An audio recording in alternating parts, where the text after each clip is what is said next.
বাংলাদেশের অবিসংবাদিত নেত্রী, সাবেক তিনবারের প্রধানমন্ত্রী, মাদার অব ডেমোক্রেসি, গণতন্ত্রের নেত্রী, যিনি এই দেশে গণতান্ত্রিক আন্দোলনের আপসী নেতৃত্ব দিয়েছেন, স্বৈরাচার পতন আন্দোলনের মূল ভূমিকা পালন করেছেন, বিগত ফ্যাসিস্ট সরকারের বিরুদ্ধেও আন্দোলন সংগঠিত করেছেন এবং আন্দোলনের নেতৃত্ব দিয়েছেন।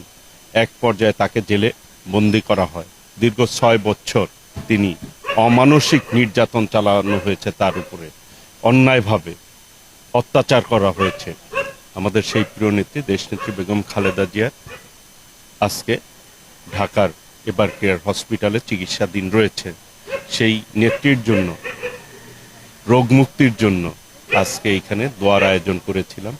এখানে হাফেজরা, এতিমরা, যারা এই মাদ্রাসায় অবস্থান করেন, সকলকে নিয়ে আমরা দোয়ায় অংশগ্রহণ করেছিলাম এবং শেষে তোবারক খেলাম আমরা সবাই মিলে।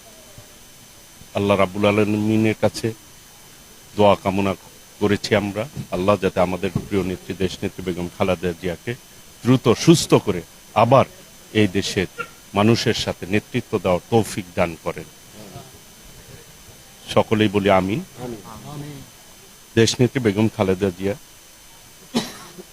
কারাগারে থাকা অবস্থায় ফ্যাসিস্ট খুনি শেখ হাসিনা তাকে মেরে ফেলারও ষড়যন্ত্র করেছে। তাকে স্লো পয়জনিং দিয়ে তাকে হত্যারও চেষ্টাও কিন্তু করা হয়েছে। কাজেই কারাগারে কি অবস্থায় ছিল, একজন সাধারণ মানুষের চিকিৎসার পাওয়ার অধিকার আছে, দেশনেত্রী বেগম খালেদা জিয়া কিন্তু চিকিৎসা পায়নি। কাজেই সেই নেত্রীর জন্য আজকে দেশের সমগ্র মানুষ কিন্তু দোয়া করছেন। তিনি এই দেশের মানুষের প্রাণ, তিনি এই দেশের মানুষের হৃদয়ে রয়েছে। সকলেই দেশনেত্রী বেগম খালেদা জিয়ার প্রতি আলাদা একটা আবেগ রয়েছে সকলে। সবাই চায় এই দেশের ঐক্যের প্রতীক হচ্ছে দেশনেত্রী বেগম খালেদা জিয়া, গণতন্ত্রের ঐক্যের প্রতীক, স্বাধীনতা সার্বভৌমত্ব রক্ষার ঐক্যের প্রতীক হচ্ছে দেশনেত্রী বেগম খালেদা জিয়া। আজকে দলমত নির্বিশেষে বাংলাদেশের সকল গণতান্ত্রিককামী জনগণ, মানুষ কিন্তু দেশনেত্রী বেগম খালেদা জিয়া মুক্তির জন্য, রোগ মুক্তির জন্য দোয়া কামনা করছে।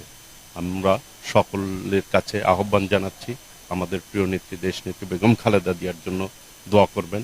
আল্লাহ রাব্বুল আলামিন যাতে তাকে দ্রুত সুস্থতা দান করেন। আমিন।